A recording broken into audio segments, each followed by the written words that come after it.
Perhaps it was Earl Godwin's thirst for power that was the main cause of Edward the Confessor's problems. For example, Godwin's thirst for power before Edward even took the throne led to him handing over Alfred. He wanted to get into Harold Harefoot's good books, having probably upset him by supporting his brother, and one way he could do this was by handing over Alfred. Though it happened before Edward actually took the throne, it was so important was this event, because the relationship between Earl Godwin and Edward, defined the early part of Edward's rule, and the fact that they couldn't really see eye to eye all stemmed from Alfred's murder. So perhaps Godwin's thirst for power in that sense led to one of the most significant problems Edward faced, in that he had to try to get on with a man he really didn't like. Godwin's thirst for power probably also led to him attempting to force, or at the very least organise or structure a way into which Edward had to marry Edith. Now, though this maybe didn't cause the greatest problem, it did tie Edward closely to the Godwins, which maybe might have been something he didn't want to happen. And he found the fact that he put Edith in a convent during the crisis of 1051-52 perhaps points to the fact that Godwin caused him a problem by organising this marriage.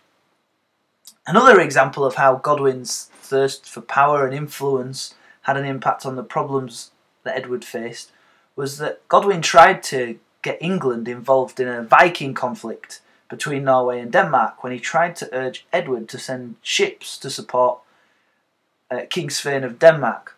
Now luckily, and this is something you could have mentioned in the essay, Edward actually defied Godwin, and that was the first example. I think it was in 1047, the first time that Edward defied Godwin and went against his wishes and refused to send any ships. And another point, amongst many others you could make, is that, and probably the biggest point, Godwin caused Edward a huge problem. First of all, by backing the Archbishop of Canterbury that the monks had chosen, and secondly, and perhaps more importantly, by refusing to punish Dover when ordered to by Edward. He was publicly defying Edward, which led to ultimately Godwin's exile, but then eventually a humiliating U-turn for Edward. Not to mention all the raiding that Harold Godwinson and his brother Leofwine did in the meantime before they came back. I mean, the exile of the Godwins was, in the end, probably the biggest disaster that Edward faced during his reign, when he had to change his mind.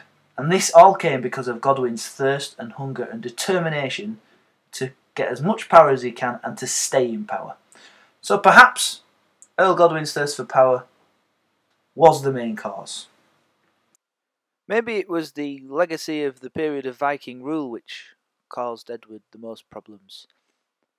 The fact that the Vikings invaded and took control of England left Edward in exile in Normandy, which undoubtedly led to him having a great fondness for Normandy and the Normans, which then in turn led to Edward favouring Normans when he became king.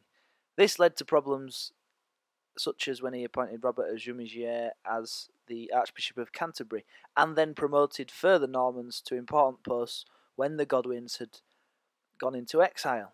Now, none of this promotion of Normans would likely have happened had it not been for Edward's period in exile, which came as a result of the Viking period of rule.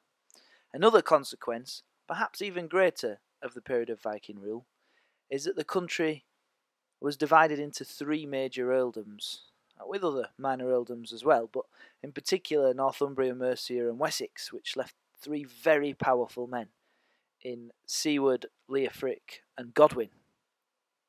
And this meant that when Edward took control of England as king, he always had to contend and worry about the power that the other three men had. They had the power to really influence his rule, as was seen many times, but particularly when, for example, Siward and Leofric refused to stand behind Edward, when the Godwins were in exile. The two earls deciding not to support Edward meant that Edward couldn't do what he wanted to do. Another consequence of the period of Viking rule was that subsequent Norwegian and Danish kings looked to England as a rich country that they could potentially lay claim to.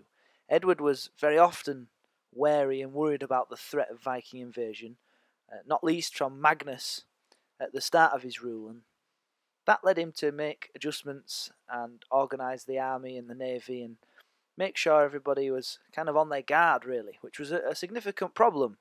It would have been more of a problem if they'd actually invaded, but nevertheless it was something that would have worried him. But I would argue that the biggest consequence of the legacy of the period of Viking rule was that Canute, and then Harthacnut, certainly, and to some extent Harefoot, well, they left Godwin in the great seat of power in charge of Wessex. It was Canute who first elevated Godwin to that position and gave him such power, and he managed to hold on to it. Had it not been for the period of Viking rule and the necessity for Canute to leave some powerful earls in charge, because of course he had to rule over 3 different kingdoms, he couldn't be in England all the time. If it hadn't been for that period of Viking rule, Godwin wouldn't have been where he was, and therefore Edward wouldn't have had such a problem with him as he did. So if I was to sum up this paragraph, I would say that the period of Viking rule left a country that was divided between 3 powerful earls. This in itself, if there happened to be a troublesome earl, which unfortunately for Edward there was, did cause great problems for Edward, and therefore the legacy of the period of Viking rule, particularly in terms of how it divided the country amongst the earls, did have a big impact in causing Edward a lot of problems. Paragraph 3, well, of course, you've got to assess Edward's personality. And you've got to come to some sort of decision at what you think his personality was like. Well, I think his personality could have been a cause of his problems. Understandably so, I think Edward was insecure. I mean, of course, his mother left his father in the lurch, went off to marry the man who conquered England in Canute, had further sons, didn't support Edward, didn't even see Edward, and left him and his brother Alfred in exile. This left him insecure, and perhaps had the impact that he didn't have the presence and personality to force through his wishes at court. For example, it's likely that he didn't really want to marry Edith. It's likely that he didn't want to have Godwin with him as such a powerful figure. It's probable, in fact almost certain, that he wanted Normans in powerful positions, but he didn't get it. And, well, certainly he didn't get it to the extent that he wanted. And it's also possible, for example, that he wanted Edgar the Atheling, or a family member, as his heir, because he sent people at great expense and time and effort to go and find an heir. However, when Edgar the Atheling, well, and his dad Edward the Exile, who unfortunately died, arrived in England, Edward was unable to promote Edgar the Atheling enough as being the next heir. This perhaps could have been because of his lack of presence and because of his insecurity, but I would argue the main problem with Edward's personality was that he changed his mind a lot, and a good word for that would be capricious. C-A-P-R-I-C-I-O-U-S, capricious. That'll be a clever word to use in your essay. For example, he exiled Sweyn Godwinson, he let him come back. He exiled Earl Elfgar and let him come back. To some extent, he exiled the Godwins and let them come back, but he perhaps didn't have a choice in that. Maybe most obviously with the heirs to the throne. He had a big problem with that because people were manoeuvring to what to do after his death. He couldn't make up his mind. He didn't seem to come out and say clearly whether he favoured William, whether he favoured Harold, whether he favoured Edgar or some other person to be his heir to the throne. So, if I was to sum up this paragraph, I would say that Edward's personality didn't help with the problems that he faced and may have made some of them worse. For example, it wasn't particularly useful that he was so capricious. However, his personality alone didn't cause him so many problems as some of the other things. And the final paragraph that I would use in my essay on how far Edward the Confessor's personality was the main cause of his problems he faced as king would be that he faced the threat of invasion and raiding throughout his reign. For example, I would point to King Gruffydd of Wales, who, though eventually defeated decisively by Harold Godwinson, was a thorn in Edward's side for a long time. He supported Sweyn Godwinson when he was kicked out. He supported Earl Elfgar when he was kicked out. King Gruffydd was a major problem for Edward, but of course this is a problem he manages to deal with by sending in Harold and Tostig to deal with it. Another problem that another example of an invasion or raiding that he faced was from Magnus, King Magnus of Norway. Fortunately for Edward, Magnus was very occupied with the war he was taking part in with King Sweyn of Denmark. It was lucky for Edward that they were both occupied, because without that, it may well have been the case that there was another Viking invasion. However, the fact that that was a possibility meant that Edward really had to concentrate on his military and the organisation, and, well, perhaps to some extent also promoting the economy so that he could pay for these things.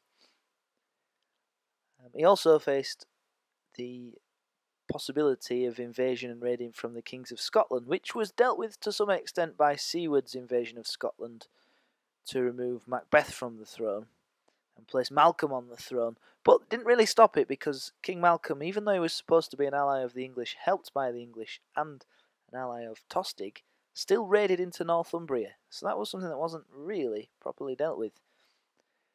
And any exiled earl, I mean, this might be, again, something you could link to his personality and being capricious in changing his mind all the time, because very often he exiled an earl like Sweyn or Elfgar and let them back in, and the way the earls got themselves back in was through raiding, through causing trouble, which isn't a great thing. You could link that certainly to his personality, but any earl that was exiled, and you can look at Sweyn Godwinson, the Godwinsons themselves, Elfgar, they came back raiding, they came back with power behind them to try to seize back their earldom. That was always a big problem whenever he exiled an earl, and, as I said, something you could link to his personality, or even the legacy of the period of Viking rule, because without that you wouldn't have the powerful earls that you did. Here's an example of a conclusion I might have written. Something along the lines of this. In conclusion, Edward the Confessor's personality was not the most important cause of the problems he faced as England. It was, in fact, the legacy of the period of Viking rule. Without the period of Viking rule, Edward wouldn't have ended up in exile. This period of exile undoubtedly had a big impact on his flawed personality. Without the period of Viking rule, there wouldn't have been the powerful earls such as Earl Godwin, who were particularly power hungry and caused Edward a lot of problems during his reign. And without the period of Viking rule, there wouldn't have been as much threat of invasion, certainly not from Magnus and potentially Sweyn of Denmark. So in conclusion, the period of Viking rule was the biggest cause of the problems that Edward the Confessor faced as king, because it touched all aspects of his reign.